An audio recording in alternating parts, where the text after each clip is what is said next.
Hey, it's Tim here. In today's video, we're carrying on with the Tableau functions playlist that I've been building out. And today we're going to be looking at the lookup function. This is a big function, so I wanted to sort of do it justice and do it properly. So we're going to jump into Tableau in just 1 second. But before we do, if you do look at any of my videos, you might not know that there's a website, tableautim.com, and actually there I have all my playlists and all my videos. Now, what's better about my website? Well, there's actually a playlist page here, and you can go to a particular playlist, for example, Tableau functions, where you'll find this video, and you can see that I've got all the previous functions. And better yet, when you click on one of the functions, as a simple example, you not only get the same video that you'd see on YouTube, but you actually have this handy way of browsing them here on the right hand side. So you can just click on one and it takes you straight to the video without leaving the page. So you can essentially learn all in one place. If you just want to get to know functions, get involved. If you want to find out some new features in one of the other versions of Tableau that's been released recently, go ahead and get involved. If you want to know about Tableau file types, I've got a playlist on that too. You can click on that and you can get involved. Now, not all of them have thumbnails. I'm still working through editing the website, but nonetheless, everything that I've made is actually there, especially on the homepage where you can just see the videos as they come in. So I think this is a better place to watch my videos, but if you're here on YouTube, that's also fine. Thanks for tuning in. Let's get stuck into this lookup video. Okay, so we're going to hop into Tableau, and for this, I'm just going to use Superstore Sales. A lot of people ask me for the data set that I use in the video. It's just inside of Tableau, so I'm going to make sure I call it out. Over here on the bottom left-hand side, there's some saved data sources. Now, you might use the EU version, you might use the American Superstore version. If you don't see these, let me know in the comments, and I'll give you a link to a version of the file that you can download and use. But nevertheless, I'm going to go ahead and click on Sample Superstore here, and it's just going to open up the saved data source ready to go. Now, the reason I want to use this file is because everyone has access to it, and it's got everything we need in order to show you this feature. Now, I'm going to build out a view very, very quickly, and I'm going to deliberately set it up in such a way that might represent something we might do in day-to-day analysis. So I'm going to grab order date and put it on rows. And for this, what I want to do is only keep 2 years worth of data. So I'm just going to select 2 by holding shift, keep only, and that's it. All we're going to keep is 2 years worth of data. The next thing we're going to do is open up the product hierarchy here and bring in the subcategories as well. And for the subcategories, I'm actually also going to bring in the categories in front of it. And I just want to keep furniture and technology. The reason is because I don't want this table to get too big. I want to be able to show you all the values very, very clearly. Now, the last thing I want to do is bring in the months for the year. So for this one, I'm going to right click order date, and this doesn't actually work on a Mac. On a Windows, if you right click drag, it does actually bring it out. So I'm just going to drag it out onto the canvas, and I'm going to go down and select the month, and that's what we want. So now you can see a grid, a table with ABC all over the place. And the last step here is to add sales, put it into this white space here, and now you have a set of numbers. Now, this is just a total sales. It's just an aggregation. I know it's an aggregation because of this here. It says sum of sales. So everything is being aggregated for each subcategory for each month. And it's got a hierarchy with year on the left and category on the top. Okay, so we're pretty much set. Now I'm ready to use the lookup function. So with all functions, you pretty much go in, create a calculation, and I'm going to keep this calculation window open here on the right hand side, and I'm going to try and make this bigger so you can see what I'm actually typing, okay? And so with all the functions, you can just start typing and it automatically pulls it up. So let's just type in lookup, and you'll see that the function appears straight away.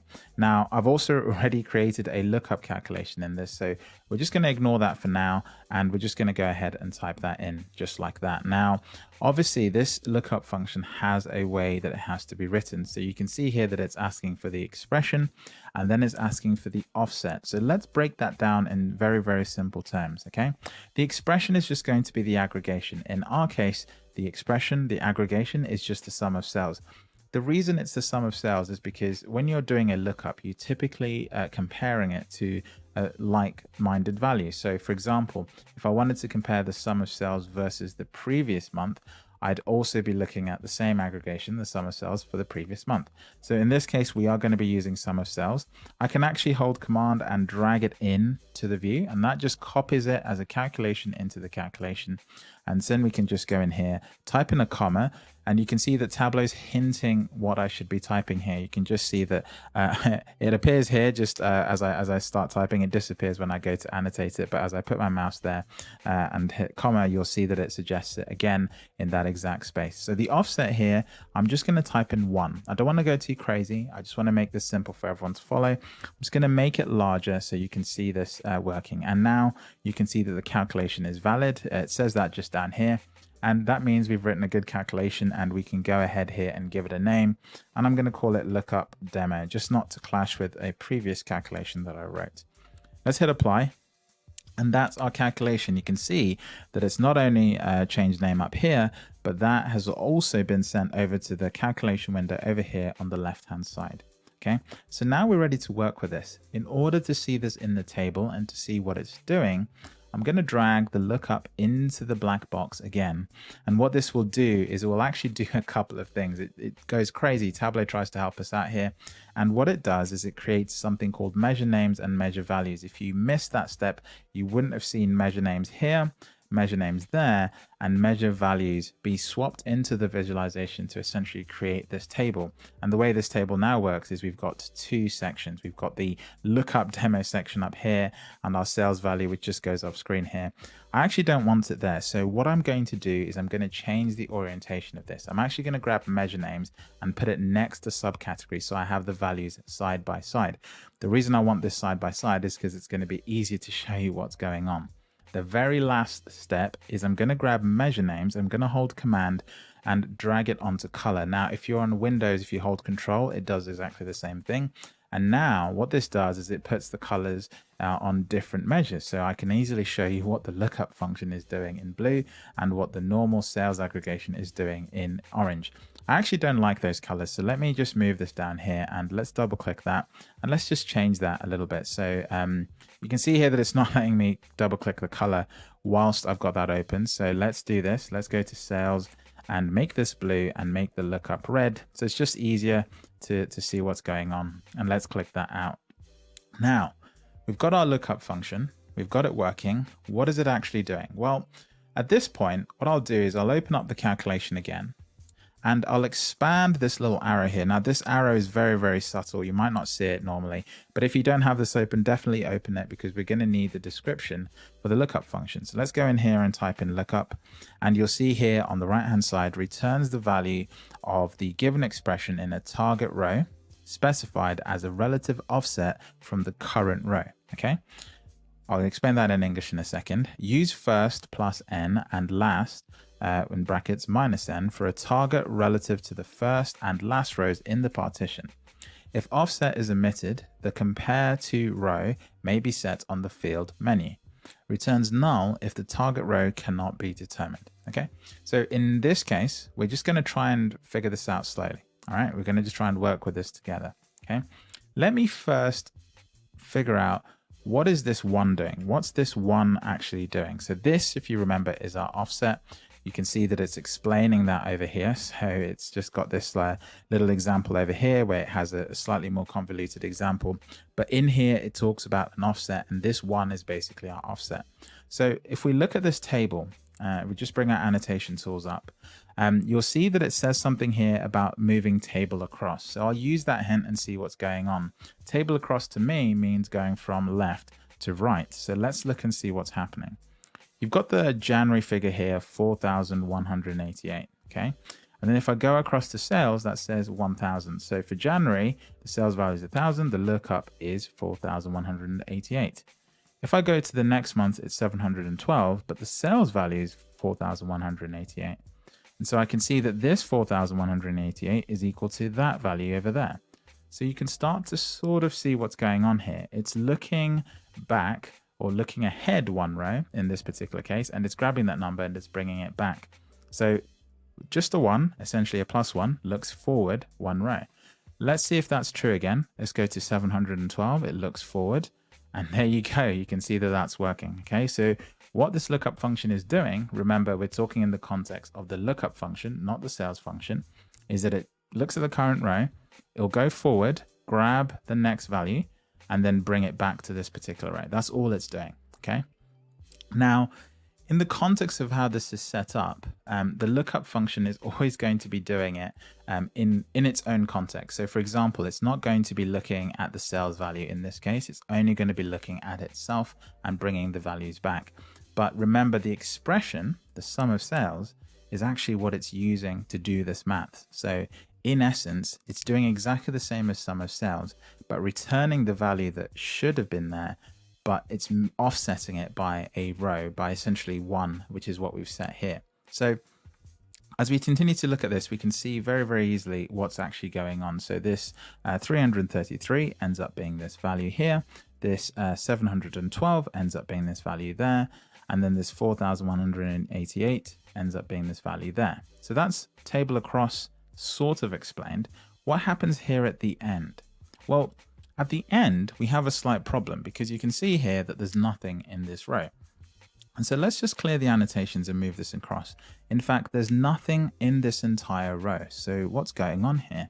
Well, remember, when it can't find a value, it will return null. It says that over here. So you see here, it says returns null if the target row cannot be determined. And so because I'm on this very first row, I'm actually starting here on the right, and I look ahead 1 month, well, there's nothing else. There's sort of nothing in this direction for it to grab a number from.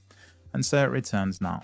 However, when we go back a row to this column, if it looks back 1 row, there is a number. So now it's able to grab that value and return it. If we go back to this one, you'll see there's actually no sales value here. So when it looks forward 1 row, it finds nothing. So the value of nothing is nothing when you look back 1 row. So essentially it's doing exactly as described, but the column that is sort of different is actually just this one here. So I've drawn tons of arrows. Let's clear them all and let's reset our thinking here. So far so good. Hopefully you understand now how the lookup function is working. You're essentially telling Tableau to look maybe 1 row back, 2 rows back, however many rows back you wanted to look. And you're also controlling the direction. Now, at the moment, you see here it says table across. And so you might be wondering, well, can I make it work in another direction? Absolutely, you can. Let's close this, and we're going to now focus on a different part of this lookup function. If I go over here to the left-hand side, you'll see there's a little triangle. And if I click on the triangle and I hit this down arrow that appears in its place, you'll see that I get a drop-down option. Now, this drop-down option has a section called Compute Using. Now, I've not done a video on this yet, but trust me, I'm going to be doing a proper video on this because the window functions, so many functions use this like naming structure to make sure that they're calculating properly. Okay. And the ones we're going to focus on here are the ones that say table and pane, because essentially those are pretty consistent across all visualizations. The ones at the bottom, which say cell, category, order date, and subcategory, depend on what's being used in the visualization. To be honest, the cell is actually always there, but the category, order date, and subcategory are only there because we're using them in our visualization. Okay, so we're using category up here, subcategory there, and then we're also using year, order date, and month order date there. So that's why these are actually appearing in here. You've just got order date as one field, but essentially you've got different iterations of the date in the same field. Okay, so let's change this to table down and see what happens instead. So let's look at this value. So if we go back in here, now I'm going to use blue just to change things up. You've got the 1,706, okay? And then you've got 308, then you've got 641. And if we're working on table down, then what it's actually doing is it's looking at this number. You can also see there's this perfect relationship this way. So whereas before it was working from, I'll show you this in red, left to right, and it was basically bringing the value back, this one is working slightly differently. It's going down. So it's going to the value that would be in June and returning it in May. And so it's sort of filling the table backwards this way. Okay. And this is super handy because when it essentially keeps going like this, you'll see that 304, 1805, 2804, it goes all the way until the bottom. And of course, the very last row here hasn't got a value. You probably know why, because it's null. And so these will all be null because they're right at the bottom of the table. So there's no other number that it can pull from. If you're not clear on that, let me just repeat that again. These values here in December cannot pull a value from below December because there's nothing after December. I filtered the data out. If I was to add 2020 back in, this would fill up. but because we've removed it, there's nothing there for it to look up. So in that event, it's always going to return null in these spaces. Okay, so we've done table across, we've done table down. Now, what if we were doing a different kind of analysis? Let's say we wanted to look at the previous year's sales, but we wanted this value to sort of continue or restart every single year. Well, if I look at the little junction point that we've got here, you can see that 1805 starts even though it's across the years. So if I go to December here, it's actually looking ahead at January. And if I go here, it's looking across the years as well. So this calculation at the moment, table down, is just looking all the way down. So can we change that? Well, absolutely. If I go back in here to this drop down and say compute using, you'll see there's a few more different options we can choose. Now, in Tableau, a pane is considered something like this. So I'm just going to draw an example of a pane. You can consider this a pane in essence. And the reason it's a pane is because essentially it's almost a subgroup of the year in this particular case. So this is one pane and this is another pane. So when we talk about the pane in this context, we're looking at some sort of context here in the visualization. Now, the pane also works on both rows and columns. So in this particular case, another pane would be this one here. So you've got bookcases, then you've got the value, because of course the bookcases sits within furniture. So this would be a pane, and as you work your way across the viz, you start to understand how panes and rows work. So when we look at table down and table across, it's working using columns and rows essentially. When we look at panes, it's using sections in the table. So let's have a look at this and look at pane across, then down. Okay, so let's do that and you'll see the values change. So what is happening here? Now let's grab our arrow. Remember, we're selecting pane across, then down. So if we go down here, you'll see 1706. Let's make sure we choose the arrow. 1706, 308, 641. We keep going, 726, 3054, and then it stops. It doesn't grab the value from this row. And then for January, it grabs the value of 1805 and 2804. And so the real question is, where is it getting the January value of 2804? Well, of course it's getting it from there. So it started again, but this 105 figure never makes it anywhere in our visualization. Essentially, it stops at that point. If we go to the previous row, you can see it does the same thing. Now, if we go all the way to the end here, you can see that it's also doing the same thing here. So essentially, the context is always within the pane. Now, you can arrange a table in lots of different ways, and you can essentially go crazy with these. But in essence, all you need to remember is that whichever direction you're choosing, this is always going to change the way that lookup function is working. Essentially, you give it the calculation, and then you give it an offset for the direction that you want it to go. So let's go here and do down, then across. Now you'll see that nothing really changes. Well, because the thing here is the pane is still being constrained by this particular context. So the pane hasn't really changed. Even though I've changed that setting, the pane is still being defined as this. There's no way for it to sort of break out from that. So whichever direction I set it in, it's not really going to change. It's just always going to stay within that context. So that's one thing about, the pane. Sometimes you can sort of click on these and you don't really see anything changing really. And it's just because the way the function works, the way the pane is described has been sort of locked in. And so that's not going to change unless you change the data structure or you change something in the visualization to make the pane larger or smaller. Okay, now what I could do is I could collapse the category like this, and I could make the table a lot simpler. Alternatively, I could move the measure names over here. Okay, and now you can see this is a very weird table because now I've got the values over here in a slightly different setup, and it doesn't look so good. But you can tell here that there's actually a problem. The problem here is that there's no values for the lookup function. You're probably wondering, well, what's gone on here? What's broken? And again, it's just very simple. We've got this lockdown to pane down, and the pane in this particular case is tiny. It's just this area, so it can never ever go to another row because essentially it looks at the first row and then stops. If we were to change things about, let's say I move month over to the category here, the exact same problem happens. Why is that? Well, because we've got the pane going down. So because it's going down, it doesn't matter that we've got all these months going across the table. It's always going to be working in the vertical direction. So the pane is still defined as this, and it's still going to be working in this direction. So it's kind of tricky because essentially you can, I know this happens to so many people, you can sort of click around and just go, why is this not doing anything? And it's just fundamentally just the way the table's been built and the way that's been locked in. Now we can change things up a little bit by sort of making this more interesting. What we could do is we could decide to bring in a category, a subcategory in front of measure names. And when we do that, we still have the same problem. Why? Because the pane is still defined in exactly the same way. This is still the pane. So you're probably wondering, God damn it, what is going on here? How can I get this pane to work slightly differently? And essentially it requires us just to rethink how we're building this table. Most people have probably done this in frustration, but hopefully I'm trying to show you why it's behaving this way and you can sort of fight your way out of this. Let's try and fix this table. Okay, I've cleared the annotations, and now what I'm going to do is I'm just going to try and get this table back to where it's working and it's doing what we expect it to do. I'm going to put measure names back on here at the top so we can start to see something going on.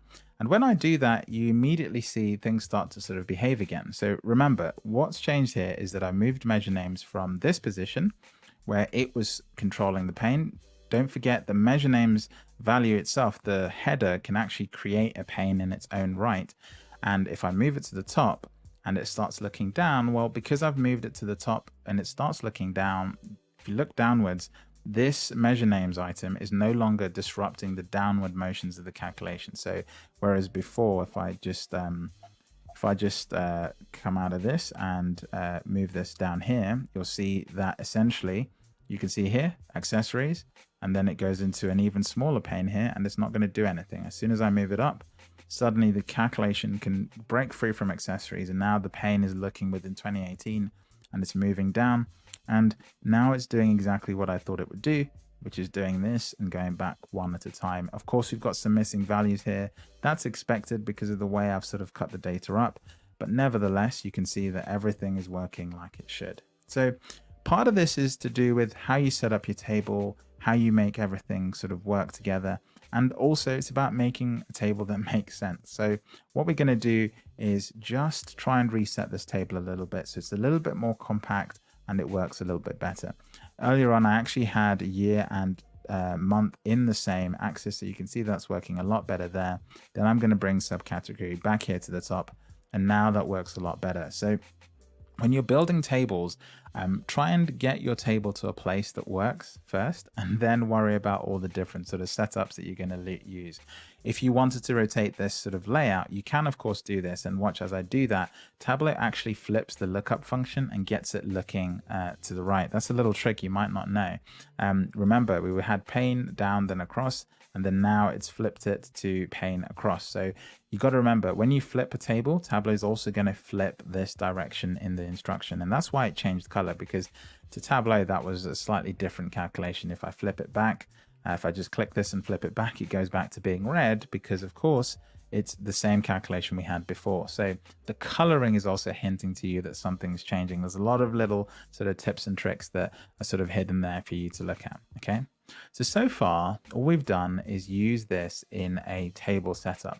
What we haven't done is use this in a chart. So let's build a chart and see how this works. Let's go over to a new sheet here, and we're going to use a much simpler chart. We're just going to bring order date onto columns. Now, when I do that, I actually want to bring a continuous month into the context here. Not into the context, into the axis and columns here, because I want to see each and every month spread out across a range essentially. Now, if I bring sales onto this, you'll see that that's there. And now we're pretty much ready to go. I'm going to use the same lookup function I was using before. I'm not going to build another one. I'm going to use the same lookup demo value, and I'm just going to place it here. And you're going to see that it draws a line chart. But if you look super close, it's almost a splitting image of the line chart above. And you can kind of see this working in earnest here, because this data point is essentially this one here, and that one is essentially that one. So the offset of 1 that we've got has sort of shifted it back. Now, if we open up this calculation, let's open this up. We can play around with this a little bit more. It won't open. Now it will. Tableau has been a bit buggy recently. I don't know what it is. Maybe it's just me and my Mac, but I've definitely found it's been buggy recently. So that can cause demos to go awry. Let's change this to 6. In this case, what we're going to do is try and shift this back 6 months. So let's hit 6, hit apply and see what happens. It goes back 6 months. So when we were adding the number 1, we kind of set it up in a table that made it look like it was looking forward. But actually in this context with dates, you can see lookup with the number 6 actually means it's going to go backwards. So it's moving, it's shifting everything backwards. And that's just because of the way the function works. Essentially, it's starting at this position. Okay, it's starting at this position and it's going and looking back 6 rows and it's grabbing that value and it's showing it. Okay, so the data point here, okay, is basically going forward 6 rows, grabbing the numbers and then bringing them back. That's probably a better way of explaining it than the first time I just explained that. Okay, so although it's sort of bringing the data backwards, it actually has this net effect of shifting everything into a counterintuitive direction, but it's easy to understand once you can see it here in the visualization. Now, what I'm of course doing is just setting a previous value. If you've ever used Tableau metrics, you'll know that this is exactly sort of what it does. It just compares this value to the previous month. So I can of course go and do 12. And in the context of this visualization, this is just looking back 12 months. So if I decide to make this a dual axis and do this, where we are, dual axis, and we make sure we synchronize these so they're all set to the same axis, then you can see that this is basically just comparing to the previous year. Because the offset is 12, we're basically looking back a year. Now, there are a couple of ways you can sort of play around with this in the visualization.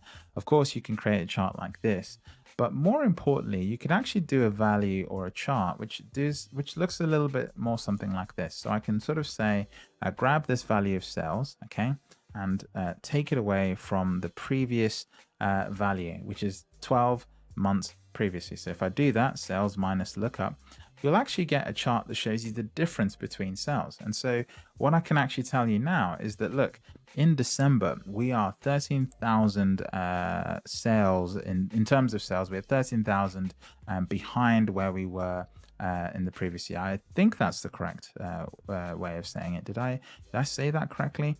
Let me do this. Let me just double check. So this is December. That is December. 83,000, 96,000. Yes. So that is correct. I've sort of set it up the wrong way because I should have actually typed it like this. I should have actually grabbed this, pulled it over here and done a minus and then put the sum of sales there. So what I'm doing there is I'm doing an ad hoc calculation. You can see there that it's gone completely crazy. Let's just go back one and I'm just going to type sum of sales just to be on the safe side, because I think when I drag something, it dragged 2 values. I didn't want that. I just want 1.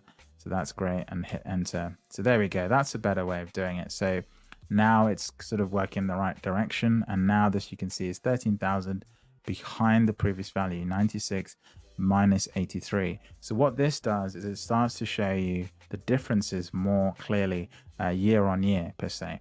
Now, you've obviously got the problem that you don't have this data for the more recent months because you don't have 12 months of history yet to be able to compare. So that's what these 12 nulls essentially are. Whenever you do a lookup function, you are bound to get something like this, which has some sort of lag or issues where the null values are going to be there. And remember, our lookup function will generate nulls where it can't find a value. And so where it can't find a value, it's just going to basically return null. Now, you could try and fix this because at the moment it says null, but what you could do is you could actually put a ZN function around the lookup. And what that will happen is the ZN function returns 0 when it finds a null. And so what's actually happening here is 0 minus sum of sales is going to return something, but null minus sum of sales is going to return a null. So if you put a ZN around the null, what we should see is we get this essentially. So we fix that problem by putting a ZN function around the lookup. And what essentially happens is where we have no data, this value gets increasingly worse because of course we have sales happening here with nothing available for them to sort of compute against. Now we still have nulls, we still have nulls here being generated, but these nulls refer to these nulls up here. It's not actually the nulls that were created sort of down here. So whereas before we didn't have this section down here in the bottom, we do have values now. But these 12 nulls are referring to, let me just draw this arrow so it's super clear, referring to this space up here. Okay, so that's how it starts to look when you're charting. You can sort of start to make sort of creative use of this. You can start to use this in tables, in charts, line charts, even bar charts. You can start to use this to compare against different values, to set targets, and all of this stuff is really super dynamic. Now, I'm just scratching the surface here with the lookup function, and there's so much more we can do. There's so many different variations we can do. So if you'd like to see a video on the different variations and ways we can use lookup, let me know in the comments below. But I think this has been a long enough video. I just wanted to do something to get this function onto the playlist. And then what we can do is revisit all the functions with questions as, of course, people get back to me with things they want to see more of. So thanks for watching, and I'll catch you in the next video.